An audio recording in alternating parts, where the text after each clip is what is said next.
కృష్ణ. నా చేతులు వణుకుతున్నాయి. నా గాండీవం జారిపోతోంది. ఎదురుగా ఉన్నది నా గురువులు, తాతలు, సోదరులు. వీరిని చంపి పొందే విజయం నాకు వద్దు మాధవ. రాజభోగాల కంటే అడవుల్లో భిక్షాటన చేయడమే మేలు అనిపిస్తోంది. నేను యుద్ధం చేయలేను.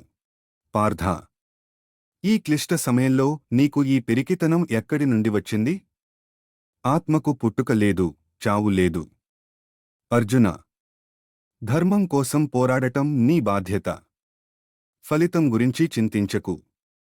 విజయం వస్తే రాజ్యాన్ని ఏలుతావు, వీరమరణం పొందితే స్వర్గాన్ని పొందుతావు. లే, గాంధీవాన్ని అందుకో. జీవితం ఒక యుద్ధం. ఇక్కడ సమస్యలు కౌరవ సైన్యం లాంటివి. నీ ధైర్యమే నీ కృష్ణుడు. భయాన్ని వదిలి ముందుకు సాగితే విజయం నీదే.